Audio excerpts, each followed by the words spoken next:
Welcome to Hot for History, where tonight we are going to talk about the royal family, specifically about Prince Harry and whether or not Prince Harry will be moving back to the UK, buying a house in London, maybe a penthouse. Maybe he's a little bit jaded from his Frogmore experience or for his time at Adelaide Cottage and Kensington Palace, but it looks like he is on his way. When I say he, the rumor is that Harry himself is wanting to buy a house in the UK to be able to, I guess, be closer to the royal family or not. I don't know. So welcome, guys, to Hot for History. Tonight, we'll be discussing this and other royal news, and we like all of you guys to be, interactive and involved. Let me know where you're from, and we will chat about what's going on.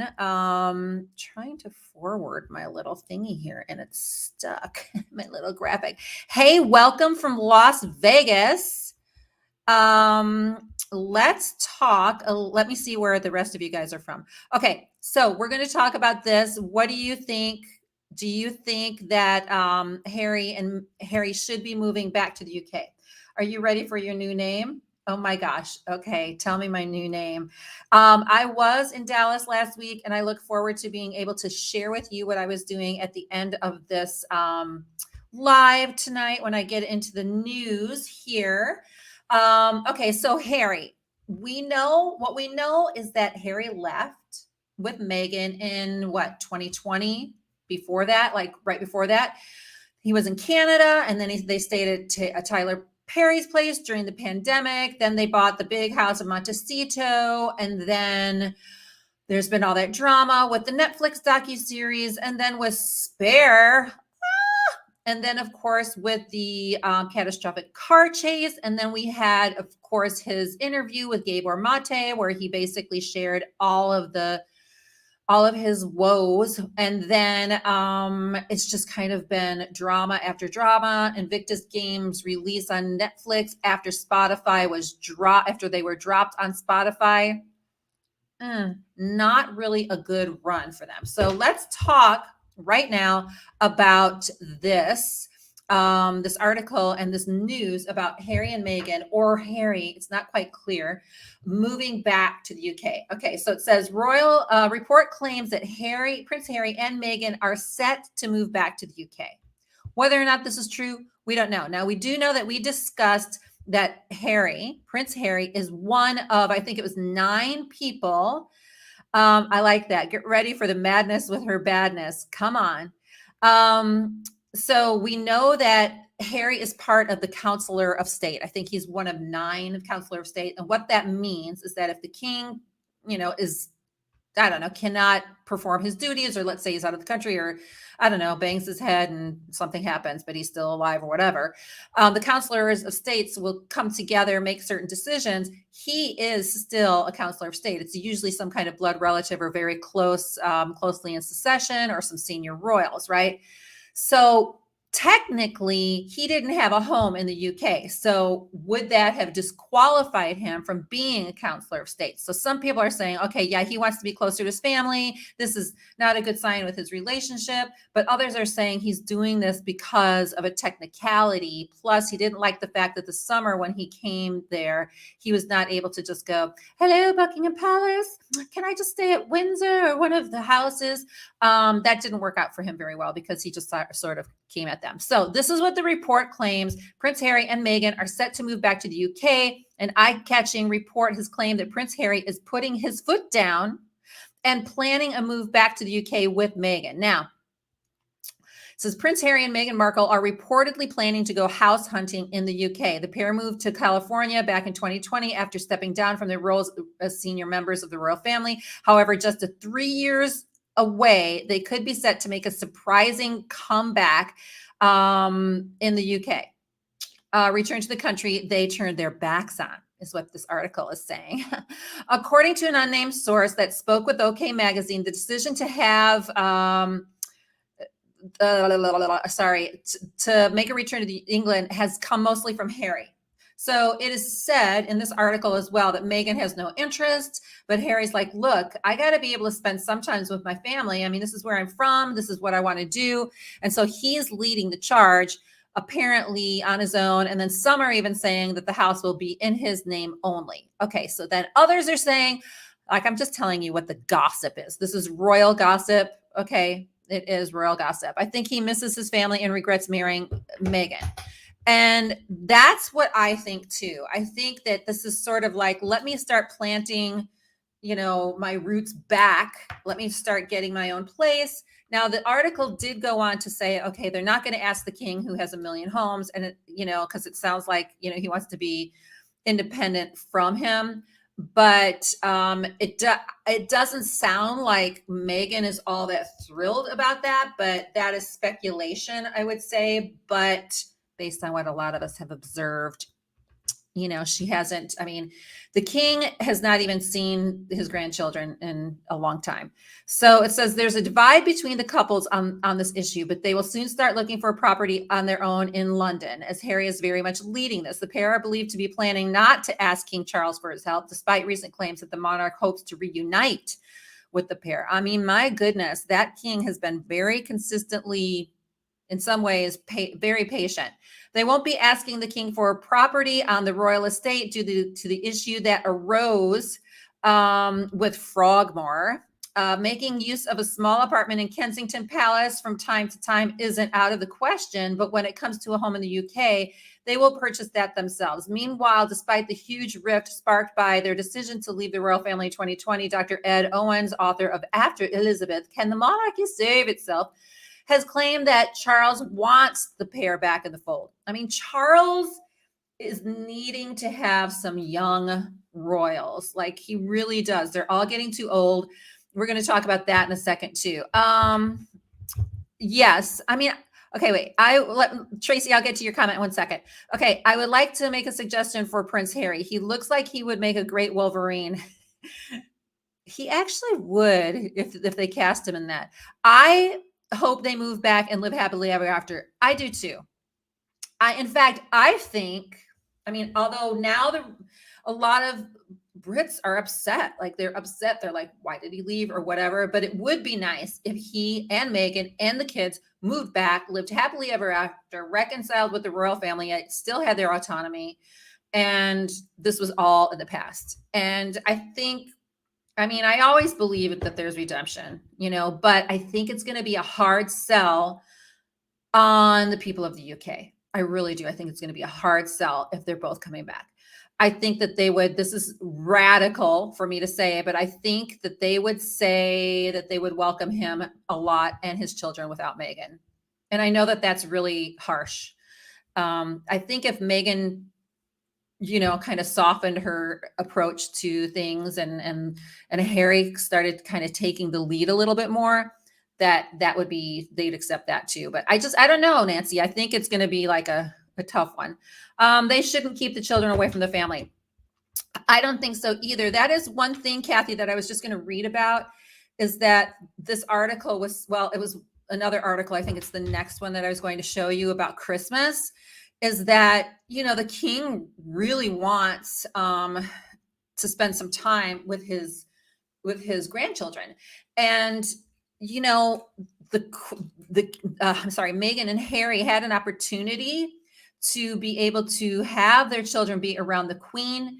They themselves rejected her invitations when she was alive for her very, she kind of really valued her Christmas time, but they were like, nope, sorry, not coming. And that is the one area that I just have a problem with. I really do. I have a really hard time with the fact that she, the Queen was getting older, and like, spend a year of your life not going off to do all your thing, 2 years even, while she is older, and get to know her. Time is precious, right? So anyhow, okay, we're going to talk about traditional family marriages. The wife should follow her husband because he should lead by example. Okay, but in this particular case, because I see it, and I know not all of you are going to see it this way, I think that he has sacrificed himself a lot for Meghan first. I feel like now that's why she should be like, okay, wait, you need to be with your family. First off, for me, I would never want my husband to just leave his family. So I would have had to have had some kind of agreement. Okay, let's have a place in the UK and here. When you go to the UK, I'll come with you. When I come to the United States, you come with me. We'll be able to do it. We'll manage it. I mean, couples do it all the time. Thanksgiving with one side of the family, Christmas with the other side. I mean, they do it constantly. So they could have done it. First day, okay. Okay. So the king has done quite successfully so far, according to this article. He's held the moral high ground. He's presented himself as a conciliator.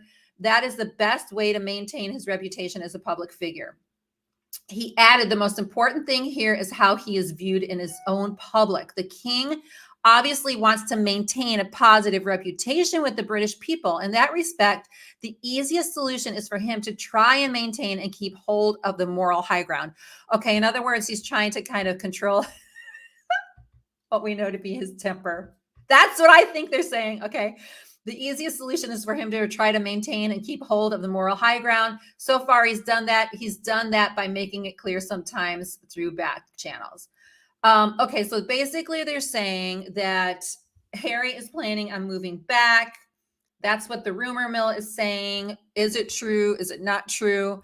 I don't know. Is he looking for a house? You guys can fill me in, because he just is obligated with some of his titles, or is he genuinely wanting to be back there? I mean, there's a million different areas of speculation. One of the speculations is he's planting the seeds for him to be able to,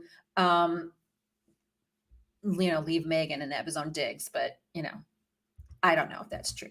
That's one of the speculations. The other speculation is he just wants to be close to his family. If he wants to be close to his family, how come they're still producing things like Meghan apparently is going to be coming out with this book? They're really all talking about how she better not be talking about Catherine. Okay, let's see. I really like Harry. He should go back to UK without Meghan. Here's the thing. We've always said, because I don't know if you've watched our lives before, but this is what I've always said. I always thought that he was my favorite. And I think he was the most popular for the longest time because because we liked that he was a little bit rebellious, because we liked that about him. But I think in the past few years, and you tell me what you think, that he's been showing areas of entitlement, lack of judgment, lack of intelligence. Like, it's almost like he's been too, I don't know, I don't want to say vulnerable, but I'm thinking of it like naked. Like, he's just been out there. Like, it's just been like, he's revealed too much, and then I think that then it's backfired because so many of his fans or people who are like, he's my favorite, are like, and then now with the two of them, yeah, I personally think it's interesting. I think Harry has more natural charisma because he doesn't come off like he's trying to act when he's on camera. I think he's naturally more telegenic in media. I mean, I'm making it sound so superficial, but I think that he does have a natural appeal that, in my opinion, is stronger than Meghan's. Obviously she's beautiful too, but it's been a problem with with the way that they've operated together. Why aren't their children, given full rights as a member of the their full rights as a member of the royal family? I don't know, James. I don't really know. I'm sorry. I don't know the technicalities in that regards. What isn't their full right? Like, how are they not getting their full rights? I think a big problem with the kids is that we don't see the kids. The king doesn't see the kids. I don't even think we know much. I mean, right now people are still starting to be like, okay, it's one thing to hide your kids from the public, but this is getting ridiculous already. Like, there's like nothing. And yes, Kathy, marriage is a compromise. I became tongue-tied. I was trying to speak really, really fast. I do that a lot. If you see my videos, I'm able to edit them out because I ramble sometimes. It's like free association. Okay, so he would have to live. Here we go. Thank you, Brian. By the way, it's good to see you, Brian. He would have to live in the UK permanently to be used as a counselor of state. So he can't just do it part-time. He can't just have a home there. The idea of that job is to stand in for the monarch at official events on very short notice. I get it. So obviously, if it's a short notice and you're in California and you need to be there with 2 hours notice, that's an impossibility. So I don't know. Well, you tell me your opinion on what you think the reasoning is for him getting a house. Anybody, like, do you think that this is just for a technicality? I personally think somebody said that he misses his family. I think he does miss his family, but I think closeness is not just about moving in. It's about really being respectful and intimate with your family and being able to, have conversations and show some respect. I don't know if he's done that. And if you guys can answer the question while I'm talking about this, regarding whether or not you think it's legit, let me know. Okay, Eugenie. Okay, I brought her up. I just did a short about her and Beatrice and about King Charles wanting to have younger senior royals, and perhaps Beatrice and Eugenie would be, perfect for that. Now, both of these women seem to have successful lives, affluent lives, and Eugenie, and I apologize because many of you are like, it depends on, I'm from the Midwest. I'm from like Chicago area originally, and so I have the accent. So I say Eugenie. So anyhow, she has this podcast called Floodlight, and I was fascinated by that because juxtaposed to Meghan's, her podcast, which was Archetypes, which kind of crashed and burned with the investment. The opposite is happening with Floodlight, which is connected to her anti-slavery collective that she has with this woman, Julia de Boinville. And so it's taking off. Like, it's doing really, really well. She just started her new season on October 18th. And take a listen to it. I mean, she interviews some really interesting people. And I think it's fascinating how she kind of was under the radar. And now she's got this hit podcast. And it's just the second season. It just started the second season, but she has all this fan base. And she is doing things that I think her grandmother would be really proud of. Like, she's starting a cause. She's not, she's respectful of the royal family, but she's also her own woman. She was the first one to kind of hang out with Harry and Meghan when everybody's like, ooh, now we don't like you because you're hanging out with Harry and Meghan. I think she's just being her own person, right? But I think that her values and her morals seem to be very much in line with the royal family. And I think she would be a great candidate for somebody who would be a senior royal, but would she want it? Like, if you're able to do your podcast, if you're able to do all of this other stuff, would you want to be kind of having to follow certain protocol? I mean, I'm sure she has to anyhow, but like, I wonder what that would look like for somebody who has a career and has some things going on. Like, would she be able to negotiate that? I think she probably would, but anyhow, that's, a point that I'd like to, kind of explore. But yeah. And then she said something about how, when her and her sister are out, they were taking really, pictures of them that's really not complimentary. And then I thought this was really funny. I don't know if you guys read this, but apparently at the coronation, John Kerry sat with, I'll have to read the article, with Jill Biden and then the lady in waiting, Glenn Comer. Is that her last name? Glenn Connor. Anyhow, he sat down with them and they're like, hey, what do she was like, what do you think of Harry and Meghan? And then he's like, well, honestly, I feel really sorry for Harry. So I got to find the name of the woman because it's driving me nuts. So yeah, so it was a coronation. He sits down and he's like, kind of basically, Americans are like feeling really sorry for Harry, and not Harry and Meghan, but for Harry. Glenn Connor. Okay, what's her first name? Okay, I'm losing it. Anyhow, that was that. That's just it was Lady Anne Glenn Connor, who was a soulmate of the late Queen Elizabeth's Princess Margaret, which, by the way, I did a short that I'm about to release tonight too, about Princess Margaret having a tryst with Eddie Fisher in 1953. She was at this event, this red, white, and blue event, and he was singing, and he was the heartthrob of the day. And apparently Margaret walked up to him, and Queen and the Queen mother were also there. And Margaret was like 23, and she's like, hey, you want to come over to my house? Okay, so she invited him over to the house. And then apparently it was wild. And then later on, he married Debbie Reynolds, and then he had an affair with Elizabeth Taylor, and that is that. But that was some interesting news. Okay, so Jennifer, this is what I'm wondering too. I think he's leaving Meghan.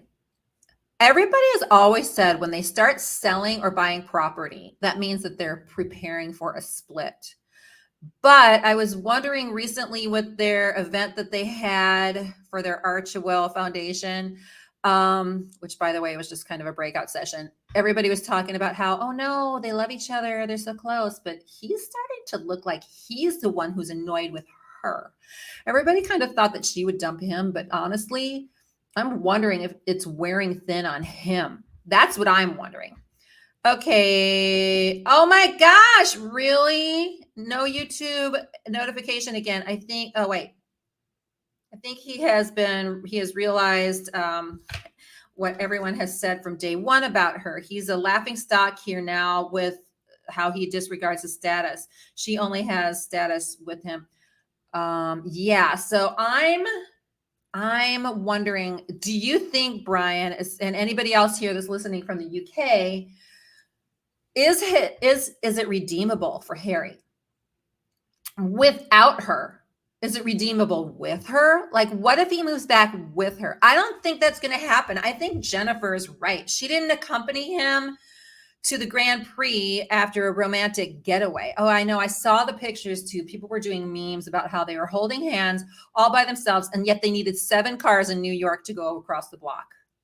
Meanwhile, you see Lady Gaga, Pink, all these other people just walking down the streets in New York, not a problem. They had 7 cars to go around the block. So, yeah, how legitimate, how honest was their little romantic getaway? Was it an old picture? There are people that are speculating that those are old pictures. It didn't really even happen. I don't know. It seems like they're playing a game and a facade. And then I keep coming back to center thinking about their parents. I keep thinking about the king. I keep thinking about Thomas Markle. It's so interesting how totally polar opposite these two men are, but they have the same desire to reconcile with their children and spend some time with their grandchildren before they die. That's basically it. So much in common and yet so different. I think the two of them should have been introduced. I think Meghan, listen, my dad was highly eccentric. Y'all would have loved him actually, but highly eccentric. Always said exactly what he thought. And I'm sorry, if I was marrying a prince, my dad, I would do whatever I could to get him there. He probably wouldn't have come because he didn't like to ever leave the farm.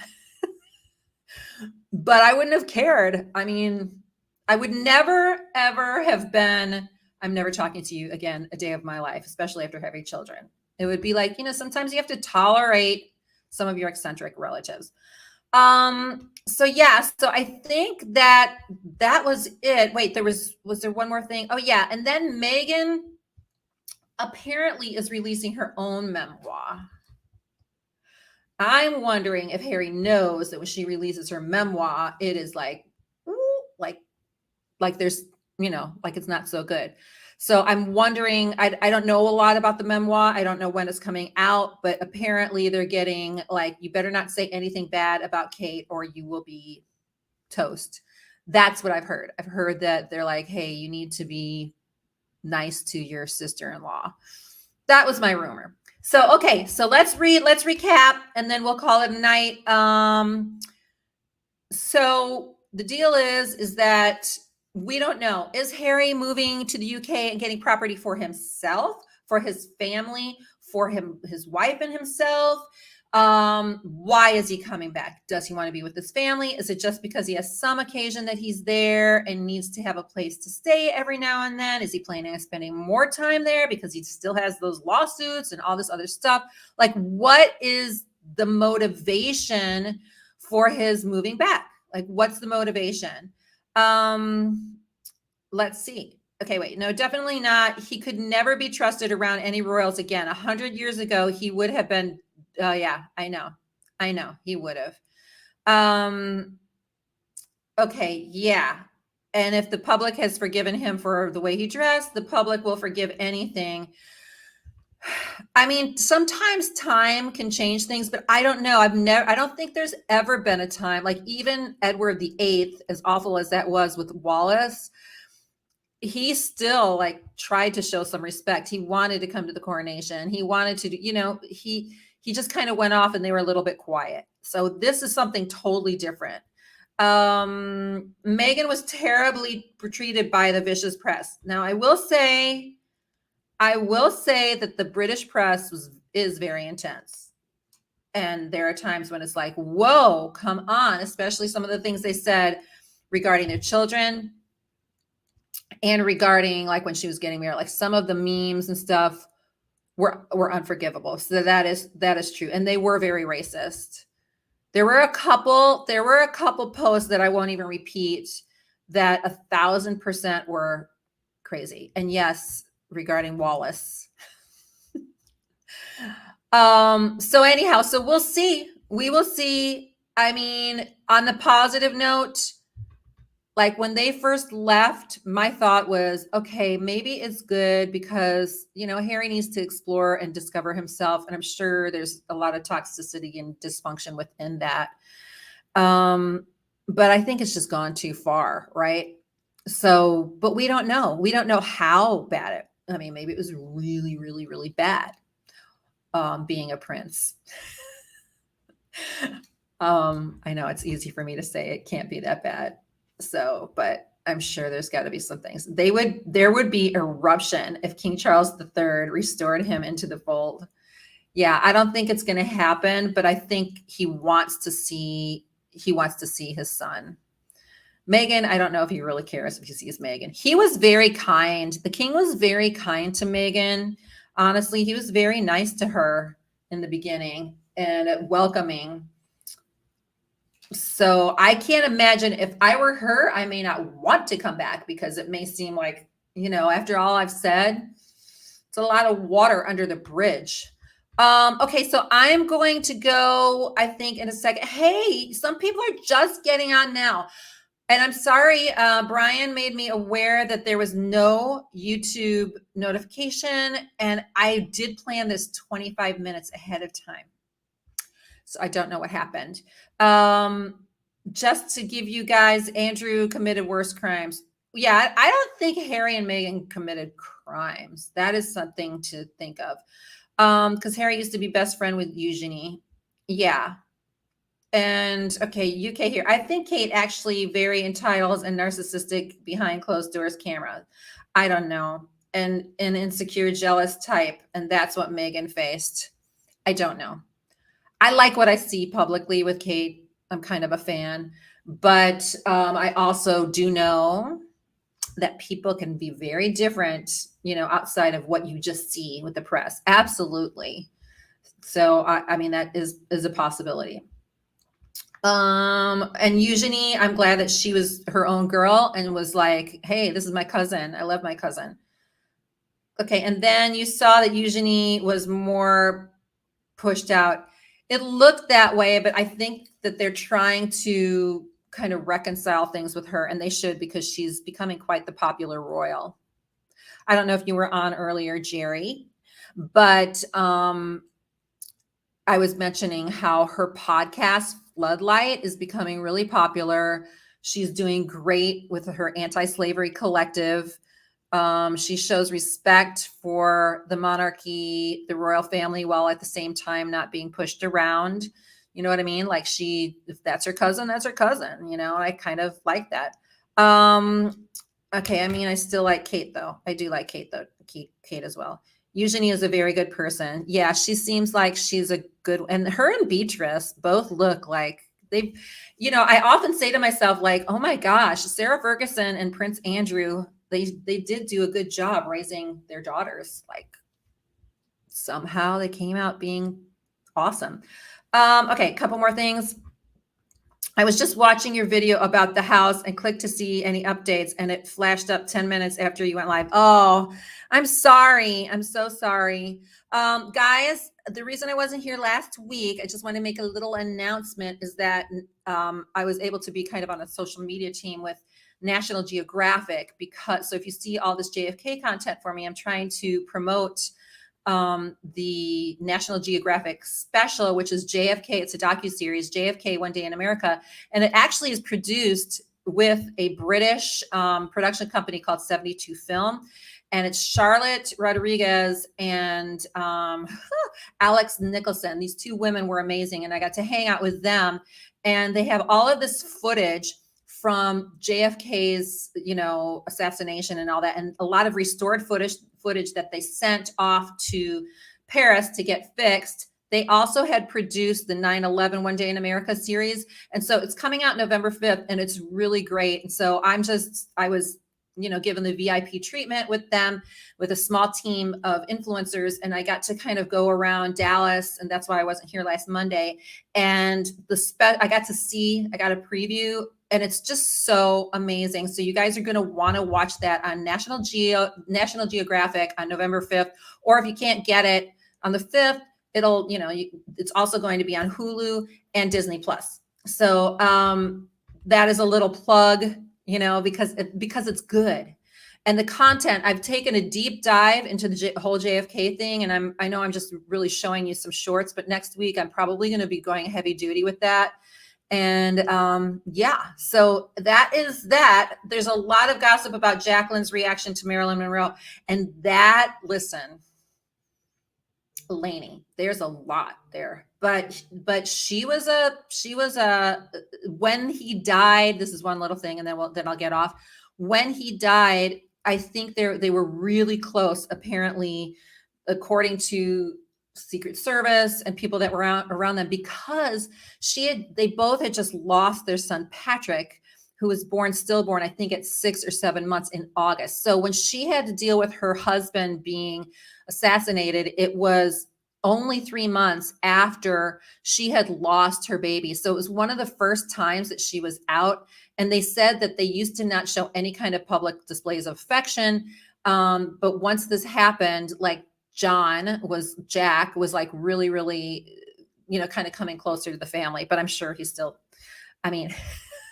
on the bus ride, on the limo ride over from the Dallas airport into the Fort Worth hotel, because I got to stay in the place where he stayed the last night. The limo driver is from Western Africa, from the Ivory Coast, and he swears, he's like, JFK had an affair with the president's wife. Everybody knows, and we were all honored because of it. I didn't get into that, but I didn't. Anyhow, it was interesting. But the whole JFK thing is very deep. There's a lot of stuff going on there, and there's a royal connection. If you don't know, since we're talking about royal stuff, Jackie Kennedy was a photographer with the media when the coronation happened. So she was taking pictures of the coronation. And then a few years later, she's there at these events, right, with the Queen. And she became good friends with the Queen. And I know some of you guys don't agree with some of my investigative work, but Prince Philip did have some very sweet encounters with JFK Jr. when he was really little. And so there was definitely a connection between Jackie's family and the Queen. And that's that. All right. So I'm going to go. I will talk to you guys next week. I appreciate all of you. I guess we'll see. We'll see what the deal is with Harry's house. It looks like he's going to buy his own, not lean on daddy. And we'll see how that goes. Anyhow, have a great night, and we'll talk to you guys later. Bye.